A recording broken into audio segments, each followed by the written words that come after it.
የምልባቸው ብዙ ነገሮች አሉ። ጌታዬ በዚህ ጉዳይ አልታገልም ካልቻልኩኝ ዛሬን አድርጌ ነገ የምደግመውን ነገር እንትን አልታገልም። በመንፈስ ነው እንጂ በኃይልና በብርታት አይደለም። ነገር ግን አንዴ ይሄ ቃል ከመጣ አይ ነው እንዴት ነው መምጣስ ብዬ ስላችሁ ላቴናም ሳሙኤል ከኤሊ በታች ሆኖ ያገለግል ነበር ብዬ እንዲሸምድጄ በማልፍበት አይደለም አለ ያ ቀን ድንገት ይመጣበት በውስጣችን ሐዘን ንስሐን የሚያመጣበት ቀን ያን ቀን ጉዱ ፈላ፣ ውሸት ጉዱ ፈላ፣ የስጋ ፍሬ ጉዱ ፈላ።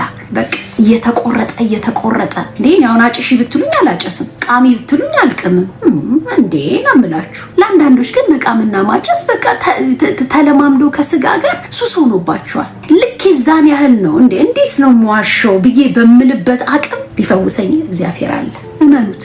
አይኔማ ይሄ ነገር ቆይቷል ላይ አትበሉ።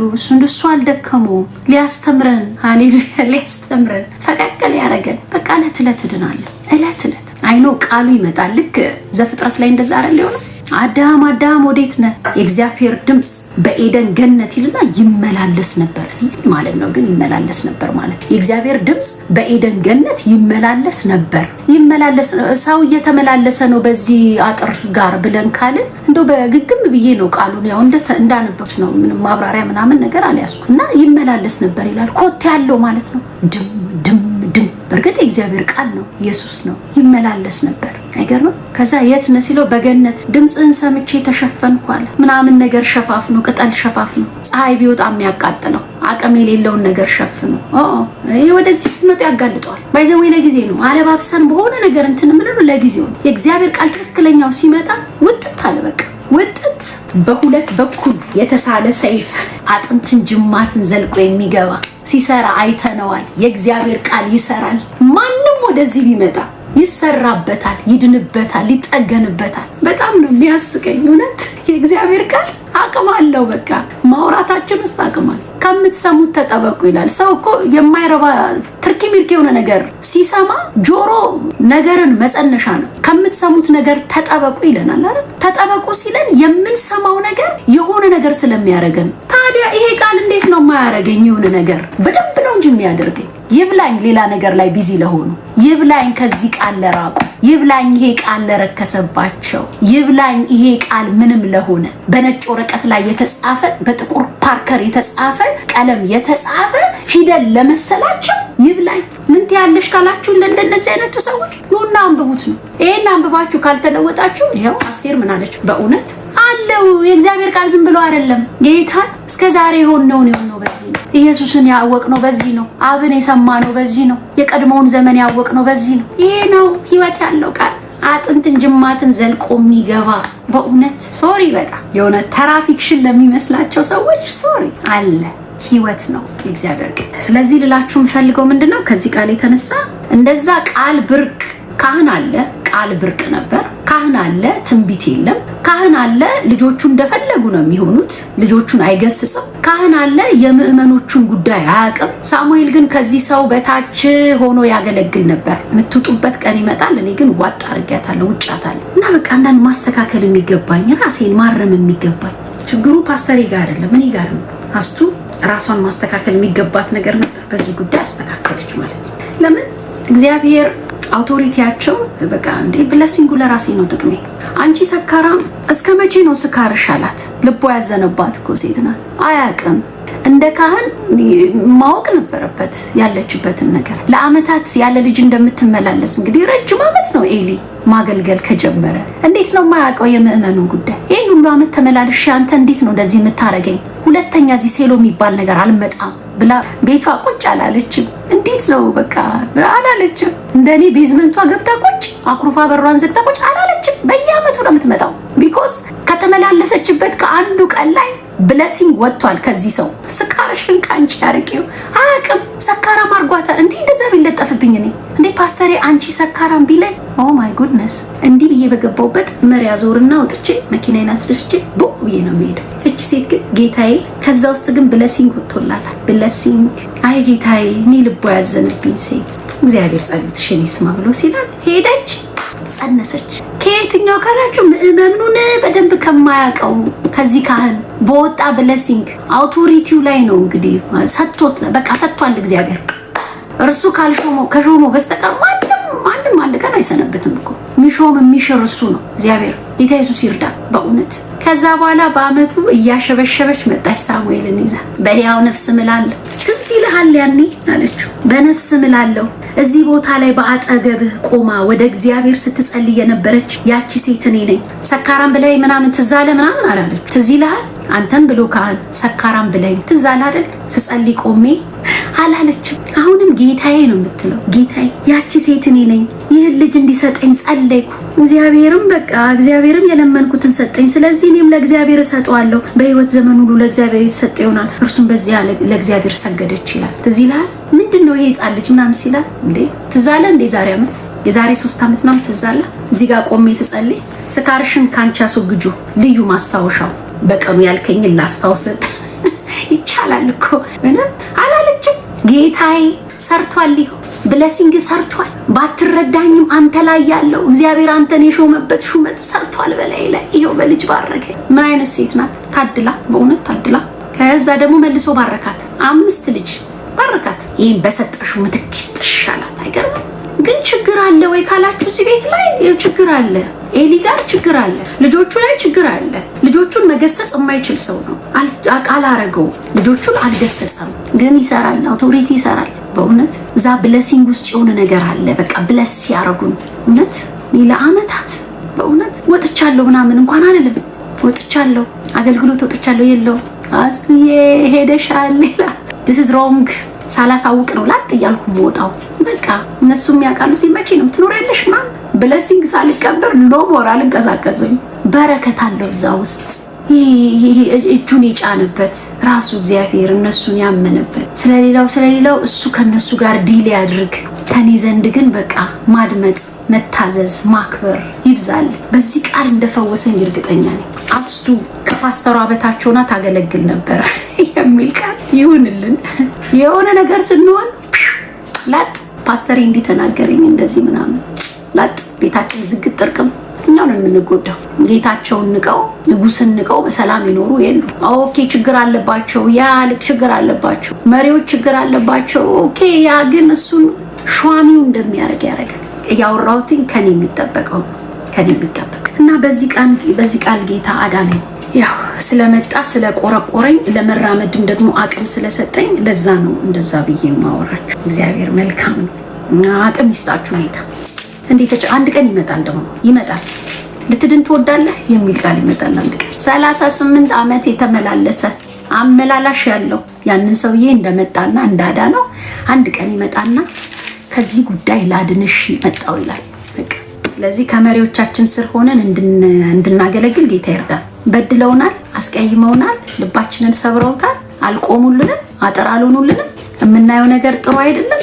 ግን ቢሆንም ብላቴናው ሳሙኤል ግን ከኤሊ በታች ሆኖ እግዚአብሔርን ያገለግል ነበር። ብዙ ጊዜ እነሱን የምናገለግል ሲመስለን፣ ለነሱ የቆም ሲመስለን ነው የምንጎዳው። በአካል ውስጥ እያገለገልን ውስጣችን በተቀመጠው ነገር። የሳሙኤል ትኩረት ጠዋት ይነሳል፣ መጋረጃዋን ይከፍታል። ሜቢ አላቅም፣ የስራ ዝርዝሩን አላቅም፣ ግን መጋረጃ ይከፍታል፣ ይዘጋል። ገባ ሲል ፊንሐስን ያየዋል፣ የሆነ ነገር እየሰራ በጣም መጥፎ ነገር እየሰራ ያየዋል። እሱ ግን ትኩረቱ ላይ ያደርጋል። መጋረጃውን ይዘጋል፣ እሳቷን ይለኩሳል፣ ያጫጭሳል። ምን ይላል? እነሱን ዲል አድርጓል እግዚአብሔር ከነ ፊንሐስ ከነ አፍኒን ጋር በደንብ ከኤሊም ጋር በደንብ አድርጎ ነው መክፈል የሚገባውን ዋጋ ከፍሏቸዋል። ሳሙኤል ግን በክብር ነው በቃ ያገለገለው፣ ከስር ሆኖ ማለት ነው። ከስር ከኤሊ ስር ሆኖ። ስለዚህ የሚጎድልብን እኛ ነን። ብትንቀው ኖሮ ጥሩ አይመጣም ነበረ። ሀና ሳሙኤል በጆሮ እኮ ጭው የሚያደርግ ነገር ነው የነገረው። በዚህ ቤት ላይ እመጣለሁ ምናምን። ከዛ በቃ ንቀዋል እግዚአብሔር። ምንድን ነው የምትሰራው አላለው። ጸጥ ዚፕ አድርጎ በሕያው ምናምን ንገረኝ እግዚአብሔር ያለህን ብሎት ነው፣ ሊያውም አስገድዶት ነው ሳሙኤል የሰማውን መልእክት ለኤሊ ነገረው። እግዚአብሔር የወደደውን ያድርግ ብሎ አለ። ስለዚህ በተለያየ ምክንያት በተለያየ ሀዘን በቂ ምክንያት ሊሆን ይችላል። ጌታ ይርዳል።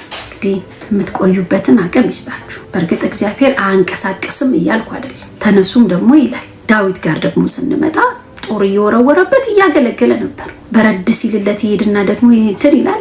እሱም ጦሩን ይወረውራል። እንዲሽልሽል እያለ አገልግሏል። አንድ ቀን ግን ወጥቶ ወደ ጫካ መግቢያው ደረሰ። እንደዛም ሊሆን ይችላል። እግዚአብሔር አያንቀሳቀስም እያልኩ አይደለም። ግን የገዢ ቁጣ በነደደ ጊዜ ስፍራን አትልቀቅ ስለሚል በቃ በተለያየ ምክንያት ስፍራ የለቀቃችሁ ሰዎች ከበረከታችሁ ነው የምትጎሉት።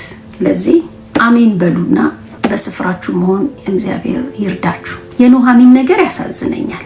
ስፍራ እግዚአብሔር ይመትራል ባይዘወይ ከዚህ እስከዚህ ለሰው ልጆች ያውቃል። ምድርና ሞሏ እግዚአብሔር ናት። እሱ ብቻ ነው ምድርና ሞሏ ላይ እንትን ማለት የሚችለው። ምድርና ሞሏ እግዚአብሔር ናት ተብሎ እንደፈለኩኝ መርገጥ አልችልም። የሆነ ሰዓት እዚህ ጋር ሲነሳ ብድግ ብዬ ወደሆነ፣ የሆነ ሰዓት ሲነሳ እዚህ ጋር ብድግ ብዬ። እግዚአብሔር መቼም የእግሮቻችንን ጉዞ ይመትርልን ከዚህ እስከዚህ ስለሚል ማለት ነው። በምን ያስተምረን? መታመንን መጠበቅ የሚባለው ነገር በጊዜ በቦታ ያደርገዋል እግዚአብሔር። እና ኑሃሚን ረሃብ ተነሳ ይላል። ከዳቦ ቤት ተነስታ ወደ ሞአብ ሄደች ማለት ነው። እልቅ እንዳለ ሁሉ ነገር ያላት ነገር በሙሉ እልቅ እና አይ ቲንክ ከ10 ዓመት በኋላ ስትመለስ እንዴ መመለሷ ውስጥ እኮ ነው ክብር የነበረው። አንዳንዴ ለመመለስም አንፍራ በእውነት። ሸሚዞን ምናምን 5 ዓመት አስቆጠርኩ 5-9 ዓመት በቃ እዛ ነበር ቦታ አንዴ በቃ ወጥቼ ምናምን ኖ ብሎ ነገር የለም። ከዜሮ ብጀምር ያዋጣኛል። ከዜሮ ከጌታ ጋር ከዜሮ ብጀምር ያዋጣል። ብለሲንግ እዛ ውስጥ ነው ያለው። ነገሬ ሻይን የሚያደርገው እዛ ውስጥ እንደሆነ ነው የማውቀው። በህይወቴ ላይ ደግሞ አይቼዋለሁ። እና እዛው ብትቆይ ምን ነበር የሚሆንላት? በቃ እነ ሩትም ያገባሉ እነ ማናትም ሁለቱም ያገባሉ። ሁለቱም ካገቡ በኋላ እንግዲህ ልጆቿ ይሆናሉ። አይ ዶንት ኖ። በሰው ሀገር ረክታ አርፋ ትቀመጣለች። እኔ እንጃ። እቺ ሴት ግን የመመለስ አቅም ከ10 ዓመት በኋላ የመመለስ አቅም እኔ ግን ምንድነው ግን እንደዚህ ያጀገና ትላለሁ በእውነት። 10 ዓመት ከቆየች በኋላ እንዴት ነው ተነስታ እንደገና ወደ ምድሯ የተመለሰችው? በመመለስ ውስጥ ክብር አለ። ስለዚህ አንዳንድ የለቀቅናቸው ቦታዎች ካሉ ምልስ በማለት በረከታችን እናገኝ። አስታውሳለሁ የዛሬ ስንት ዓመት 15-16 ዓመት ሊሆን ይችላል ከዛም በላይ 2 ዓመት ቤቴ ቁጭ ብያለሁ። 2 ዓመት ሲያስጠላ ጊዜው። ያ 2 ዓመት እንዴት እንዳለፈ መሬት ላይ ቁጭ ብዬ የማለቅስበት ጊዜ። ግን መመለስ የፈለኩበት ቦታ አለ። ለቅቄ ወጣሁት ቦታ የገዢ ቁጣን ነዶ ማለት እዛ ቦታ ላይ መመለስ እንደነበረብኝ ነገር 2 ዓመት ግን ትግል በቃ። አቤት ስትመለሱ ያለው ጭንቅ። ሰው ሁሉ ገልመጥ ያደርጋችኋል። ጥለሽ አይደል እንዲወጣሽ ምን ተመልሰሽ መጣሽ የሚልም ይኖራል። ግን ዋጥ የክብሬ ቦታ ነበር፣ የመደመጤ ቦታ ነበር። ነገሬን ባይዘወይ ሻይን እንዲያደርግ የሚያደርገው መዝሙርን እንትን እንዲል የሚያደርገው እንደፈለግን በመሆን ሳይሆን አንዳንድ መንገዶችን እግዚአብሔር ይዘረጋል። ያችን መንገድ መግባት አለብን መሰለኝ። እና በገባውበት ቦታ ላይ ወይም በሄድኩበት ቦታ እዛ አለመቅረቴ ክብር ሁሉ ለእግዚአብሔር ይሁን። እንዴት ነው ኑሃሚን ስሟን ቀየረች እኮ። ማራ በሉኝ። ከዛስ በቃ ስትገባ ደግሞ እንዴች ኑሃሚን ናት እንዴ? ምንድነው እንደዚህ ተቆሳቆለችው? ግን ኢትስ ኦኬ። ከቀናት በኋላ ክብር አለ። ከቀናት በኋላ በመመለስ ውስጥ የክርስቶስ የዘር ሐረግ እንደዛ ነው በቃ ይሆንላት። ለሩት ለመውጣት ምክንያት ሆነች። እዛው ብትቀር ኖሮ ሩት ጌታን ታገኘው ይሆን? እግዚአብሔርን ታውቀው ይሆን? አምላክሽ አምላኬ ሕዝብሽ ሕዝቤ ይሆናል ብላ እሷን ተከትላ በመውጣቷ ነው ለሩትም ተረፈች። አንዳንድ መመለሳችን ውስጥ ብዙ ክብር አለ። በቃ ብዙ ክብር አይገርም? ለዚህ እግዚአብሔር አምላክ አቅም ይስጣችሁ። እግዚአብሔር ካስቀመጠን ቦታ ለቀን ያለን ሰዎች እግዚአብሔር ይመልሳችሁ። እግዚአብሔር ይመልሰን፣ ወደ ሐሳቡ ይመልሰን፣ ወደ እቅዱ ይመልሰን፣ ወደ ቀጠረው አጥር ቀጥሮ ወዳስቀመጠው ቸርች ለቀን ሄደን ከሆነ መመለስ ይሁንልን። ክብር አለ እዛ ውስጥ። እኔ ስላየሁት ነው ይሄንን ማወራ እና እዚህ ቃል ውስጥ እግዚአብሔርን መምሰል አለ እና ሰሞኑን ከ2 ነገር ዳንኩኝ። ለዚህ አይድከማችሁ፣ እጅ አትስጡ። በየቀኑ እንመጣለን፣ በየማለዳው እንመጣለን፣ እያሰብነው እንውላለን፣ እያሰላሰልነው እንውላለን። ቃሉ ላይ ከከረምኩኝ ወልድን ለመምሰል እየቀረብኩ ነው። ቃሉ ላይ ስቀርብ ለመልኩ እየቀረብኩ ነው። ለመልኩ ለዚህ አይሰለቸኝም። አነባለሁ ደግሞ 2026 ሲገባ ጌታ ይረዳናል። ቁጭ ብለን ደግሞ እናነባለን። በዛ ውስጥ ደግሞ መዳናችንን እንፈጽማለን። የነፍሳችንን መዳን በየጊዜው እናነባለን ቁጭ ብለን። እኔ ጠቅሞኛል። በዚህ ሁሉ ውስጥ ነው አሁን አንዳንድ የዳንኩባቸው ጉዳዮች አሉ። እንዴ ኖ ሃው እንዴት ብዬ የምልባቸው እኔ ኖ አልችልም፣ ኖ አላረግም ይሄን ብዬ የምልባቸው ነገሮች አሉ። በዛውም ልክ ደግሞ ምን ይሻለኛል ብዬ ደግሞ ምልበታለሁ። የስ ምን ይሻለኛል ግን እድናለሁ፣ በጸጋው እችላለሁ፣ ይሆናል፣ ወደዚህ ቃል መጣለሁ፣ ያድነኛል፣ ይታደገኛል። በቃ ከክብር ወደ ክብር ከድል ወደ ድል ያሸጋግረኛል። ያለ ቃሉ ግን ወፍ የለም። ይሄ በሌለበት መሰራት የለም። ይሄ በሌለበት ወልድን መምሰል የለም። ትክክለኛ አይደለም። ካለ ቃሉ መሰራት የለም። አቅሙን ውስጣችን አስቀምጧል። በቃ ይሄ ቃል ነው በቃ። እና እግዚአብሔር እንዳይደክማችሁ ለማለት ነው። ጳውሎስ የጠቀሳቸው ነገሮች አሉ። ቅድም እንዳልኳችሁ ኢየሱስ ክርስቶስ ሁሉን ነው በአንዴ የተሸከመው። በቃ ሰው ሆነ፣ በበረት ተወለደ። እሱ ራሱ ሌላ ታሪክ ነው፣ ጥልቅ ነው። መለኮት ሰው ሆነ የሚለው ነገር ራሱ ጭንቅላትን ብው የሚያደርግ ነገር ነው። ሕፃን ሆነ፣ በሰው ማህፀን ውስጥ አደረ የሚለው ነገር ራሱ ብው የሚያደርግ ነገር ነው። ግን እንደው መስቀሉ ጋር እንምጣ። በፊልምም በምን ቢኮዝ ያ መንፈሳዊ እንትን ስለሆነ እንዴት የሚለው ነገር ጥያቄ ነው። ያ ይችላል እግዚአብሔር ስለሚችል። ግን ይሄ ሰው ሆኖ ፍጹም ሰው ሆኖ እላዩ ላይ ያረፈበት ያ ሁሉ የሚስማር ስጋውን እየቦጨቀ የሚያወጣው ያ ሁሉ መከራ፣ ያ ሁሉ ነገር፣ ያ ሁሉ ግርፋት፣ ያ ሁሉ ረሃብ፣ ያ ሁሉ መተው፣ ያ ሁሉ መካድ፣ ያንን ሁሉ ጊዜ አብሯቸው ቆይቶ አንዳቸውም አብሮት አልነበሩ። የሞከረውም ጴጥሮስ አልተሳካለት። ምን ያህል እኔ በአንድ ቀን እንደዚህ ዘጭ ብንል እንዴት ነው የምንሆነው? በእውነት አይሆንም። ግን እሱ ነው የሚችለው። ዓለም ሳይፈጠር በክርስቶስ መረጠን የሌለ ያ ቀን ተወስኗል በሱ ላይ። ከአብ ወደ አብ የምንደርስበት ድልድይ፣ ወደ አብ የምንደርስበት ዘመድ ሊሆነን፣ ከዛ ከገባንበት የኃጢአት ገደል ሊያወጣን፣ ከሙታን ሊያስነሳን፣ ትንሣኤ ሊሆንልን ያ በሱ ላይ ተወስኗል። ግን ያንን ማንነት እኔ እንዴት ነው የምሆነው ነው። እለት እገደላለሁ። መጀመሪያ ላይ እንደነገርኳችሁ እለት እንዴት ነው የምገደለው? ሰው እንዴት ነው እለት የሚሞተው? ቆይ ዛሬ ግማሽ ፓርትህን እገለዋለሁ ነገ ይባላል እንዴ? አይባልም እኮ። ግን እለት ነው የምንሞተው። ጠቅሻለሁ። አስቱዬ እንዴት ናት? አይ እየሞተች ነው በየቀኑ ይባላል። እየሞተች ነው። እንደዛ ነው። እየሞትን ነው በየቀኑ። ደስ አይልም? እየሞትኩ ነው። ጠማማ የሆነ አስተሳሰቢ በየቀኑ እየሞተ አንድ ቀን ክፉ ማሰብ የማይችል አይምሮ ይኖረኝ። ደስ አይልም? እለት እሞታለሁ። አቅማችንን ስለሚያውቅ እላያችን ላይ ያለውን ነገር በሙሉ በአንዴ ልግደለው ብሎ ካለ ዱቄት ነው የምንሆነው፣ አመድ። ስለዚህ ያውቃል። ዛሬ የሆነች ነገሯን ያነሳታል፣ ነገ ጠዋት የሆነች ነገሯን ሽርፍ ያደርጋታል፣ ነገ ጠዋት ደግሞ የሆነች ነገር፣ ከዛ ደግሞ አካሄደችንን፣ ከዛ ደግሞ አወራራችንን፣ ከዛ ደግሞ የሆነ ነገራችንን፣ ከዛ እያልን እያደግን የሆነ ቀን ላይ ኢየሱስን እንመስላለን። ቁልጭ ኢየሱስ። ዛሬ ምናልባት እንደ ጴጥሮስ ስናወራ ክርስቲያን ነሽ ይሉናል እኮ አንዳንዶቹ እያወራ በጌታ ነሽ አይደል? ያ በጌታ ነኝ። ሰላምታችንን ይሰሙና ምናምን በጌታ ነሽ? ያ ሰላምታችን ድኗል። አይ እንዴት ነህ? ደህና ነህ? ምናምን በቃ የሆነ ስርዓት ያጣ የሆነ እንዴት ነው ከስርዓት አልባ የሆነ ሲሆን በቃ እንዴ በጌታ ነህ እንዴ አንተ ብለን የምንላቸው ሰዎች አሉ። ተብልዬም አውቃለሁ። እንዴ አንቺ ጴንጤ ነሽ እንዴ ምናምን። ሃይ ስኩል ስማር ከጓደኞቼ ላለመለየት ዮሴፍ ጋር ስደርስ ይል ነበረ እንዳያገሉኝ ማለት ነው። እንዳያገሉኝ ልክ ዮሴፍ ጋር ስደርስ እነሱ ዘፈን ሲዘፍኑ አብሬያቸው እንትን እላለሁ። ከበውኝ ምደንስ ነበር። ግን ያው ክርስቲያን ሆነ በክርስቲያን ቤተሰብ ውስጥ ያደግኩኝ ግራ ግብት ነበር የሚላቸው እህት ወንድሞች። ግራ ግብት እማልገባበት የለም። ልክ ግን መዝሙር ስዘምር ጴንጤ ነሽ እንዴ አንቺ ባለፈው እንደዛ ምናምን። ዛሬም እንደዛው ነው። ብዙ የዳንባቸው ነገሮች አሉ። የዳነ ሰው ያስታውቃል፣ በአስተያየት ያስታውቃል፣ ሲያወራ ያስታውቃል፣ ከሰው ጋር ሲጣላ ያስታውቃል፣ ሲናገር የሆነ ነገሩ ድኗል። የሆነ ነገሩ አንዳንዶች ደግሞ ግማሽ በግማሽ ድነዋል። አንዳንዶቹ ደግሞ ክርስቶስን የሚመስሉ አሉ። በቃ ጭርስ ሲያረጉ ደግሞ አሉ። አይገርምም? አቅም ያላቸው እኔ ክርስቶስን እንደምመስል ብሎ እንደ ጳውሎስ የማውራት አቅም ያላቸው ሰዎች አሉ። ልክ አሁን አፍንጫዋ እናቷ አፍንጫዋ አንድ አይነት ነው አፍንጫቸው። አይንሽ አካባቢ እናትሽ እንደምትመስያለሽ እንደሚባል ማለት ነው። ክፍልፍል ያለን አይደለ? አያቴን ይመስላል የሆነ አገጯ አካባቢ አባቴን ይመስላል፣ እህትየው ትመስላለች እንደሚባል አሁን ክፍልፍል ያለ መልክ ነው ላያችን ላይ የሚታየው። ግን አይደክመንም። እዚህ ጋር ከመጣ ቁልጭ ኢየሱስን ቁልጭ። ስለዚህ እንዳትደክሙ ነው ጳውሎስ 11 ላይ የተናገረው እሱ ቃል ምዕራፍ 2ኛ ቆሮንቶስ ምዕራፍ 11 እንዳትረሱ። እንግዲህ ኢየሱስ ላይ ሁሉ ነገር በአንዴ ክምር አለበት። በተከመረበት ልክ ወደ ሲኦል ወረደ አይደለ? ክምር ባለበት ልክ እኛን ወስዶ አብ ጋር ቁጭ የማድረግ አቅም ነበረው። የወረደበት መከራ ያቺ ሐሙስ አርብ ያለፈበት ነገር ቅዳሜ የሆነበት ነገር ማለት ነው። መተው መረሳቱ በእቺ ጽዋ ከኔ ትለፍ ያለበት ይሄ ተጨነቀ ተሰቃየ የሚለው እኔ የሚያውቁ ያውሩ እንደሚያቅሱ አይደለም ማወራው። ግን ጭንቅ ነው እና የደም ላብ ችፋለ ደም በቃ ብዙ የሚሰፉ ሰዎች አሉ።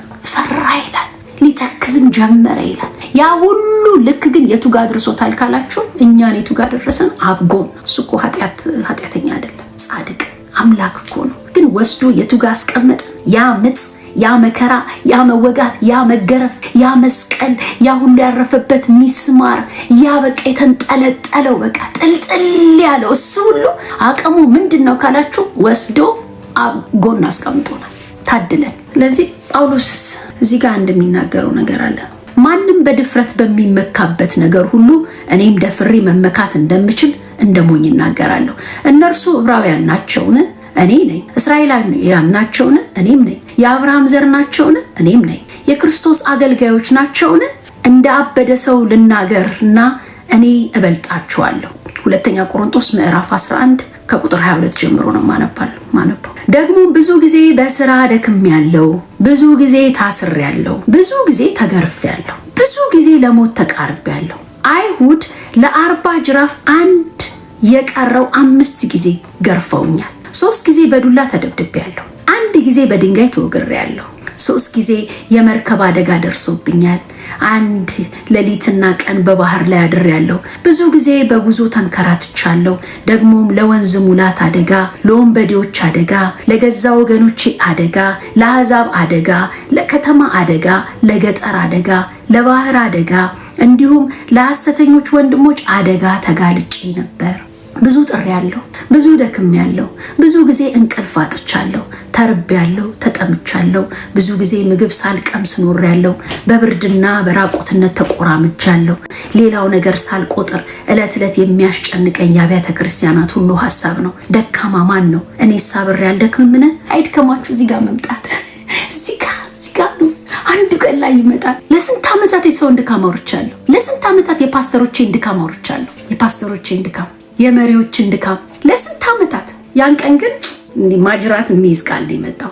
ማለፍ አትችሉም። ጊዜው ስለሆነ ማለት ጊዜው ስለሆነ አይቷታል። በቃ አይቶታል። በርተለሜዎስ ሲጮህ ሰምቶታል። ከዕለታት በአንዱ ቀን ሜቢ የመጀመሪያ ቀን ላይሆን ይችላል። በገበያ መካከል ኢየሱስ እንደዛ ተመላልሶ ሄደ።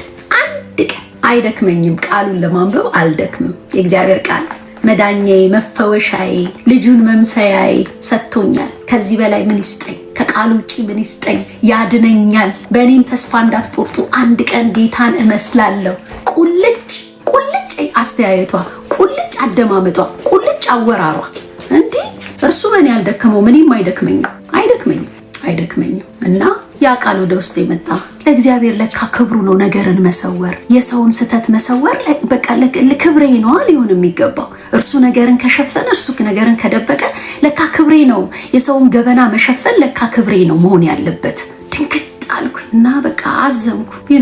ዝን አልኩ። አይ ነው እግዚአብሔር በዚህ ጉዳይ ላይ እንደደረሰልኝ። ለአመታት ግን ስለ ሰዎች አውርቻለሁ። ለአመታት ሰዎችን አምቻለሁ። ለአመታት ግን እግዚአብሔር አምላክ ያን ቀን ላይ ቃል መጣ። የጊዜው ቃል የሚያደርግ ማለት ነው። ቅርብ ቀን ደግሞ መቼም ሰሞኑን የዘሪቱን መጽሐፍ ዝም ብዬ የመጀመሪያውን ፔጅ ብቻ ነው ያነበብኩት። የቡክ ክለብ ስላለኝ ከጓደኞቼ ጋር ለማንበብ የመጀመሪያውን ገጽ አነበብኩትና ወይ ያልኩኝ። በቃ ማን ያንብብ? ማን ይጻፍ? እንግዲህ ያልኩኝ ማን ይጻፍ? በዚህ ልክ ማን ይጻፍ? አቤት ጌታ የገባው ሰው ታድሎ። እኛ ስንት የምንሸፍነው ነገር አለ፣ እጅ የሚል ብዙ ነገር አለ። ስህተታችንን ሽፍንፍን ምናምን የምናረግበት ነገርና አይዶን ነው። በቃ አንብቤ እስክጨርሰው በጣም ነው የምቸኩለው። አንድ የተጀመረ መጽሐፍ ስላለ እሱን ከጨረስኩ በኋላ ወደዛ ገባለሁኝ። ካነበብኩት በኋላ የሆነ ነገር ላለውና ምን ልላችሁ ፈልጌ ነው፣ ብዙ ጊዜ ወይ በመዝሙራችን ብቻ ነው የምንታወቀው። የጓዳ ነገራችን ድካማችንን አናነሳውም። እና ለምንድን ነው እንደዚህ ያነሳሁት? ሰሞኑን አንደኛ ሳሙኤል ዝም ብዬ አነባለሁ። ምዕራፍ 1፣ ምዕራፍ 2፣ ምዕራፍ 3 ላይ እንዲህ ፖዝ አድርጌ ቀር ምዕራፍ 3 እና ቃሉ ምንድን ነው የሚለው? ብድግ ብሎ ነው የመጣው። በጣም ቦታው ላይ ከመገለጡ የተነሳ እንዲህ ዝም ብሎ ድርስ አደረገው ነው የሚወጣው። ምን ይላል? አንደኛ ሳሙኤል ምዕራፍ 3 ያው በአንድ ቸርች ውስጥ እንደሚያገለግል ሰው፣ ፓስተር እንዳለው ሰው ስርዓቴን ይዤ ማገልገል አለብኝ። ከፓስተሬ በታች መሆን አለብኝ። ማድመጥ አለብኝ። መስማት አለብኝ። ብለሲንጉን መቀበል አለብኝ። በተለያዩ ምክንያቶች ብዙ እንደዚህ አይነት ነገር ውስጥ የለሁበትም እና በዚህ ቃል ግን ድካሜን አገኘሁት። ምን ይላል? ብላቴናው ሳሙኤል ከኤሊ በታች ሆኖ እግዚአብሔርን ያገለግል ነበር ይላል። ብላቴናው ሳሙኤል ከኤሊ በታች ሆኖ እግዚአብሔርን ያገለግል ነበረ። የሚገርማችሁ ነገር ከኤሊ በታች ሆኖ ኤሊ ምንድን ነው? በዛ ሰዓት የኤሊን ሁኔታ ብናነበው ምዕራፍ 2 ላይ እንትንላለን። መጀመሪያ ስለ ሳሙኤል እናንብብ። ብላቴናው ሳሙኤል ከኤሊ በታች ሆኖ እግዚአብሔርን ያገለግል ነበር። በዚያም ዘመን የእግዚአብሔር ቃል ብርቅ ነበረ። ካህኑ ኤሊ እያለ ቃል ብርቅ ነበረ።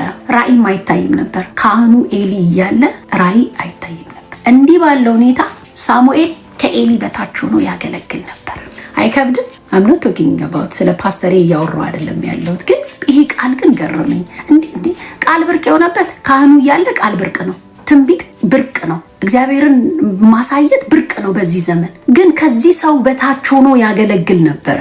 ኤሊን ይሰማው ነበር። ኤሊን ያደምጠው ነበር። ለበረከት ሆኖለታል። ለበረከት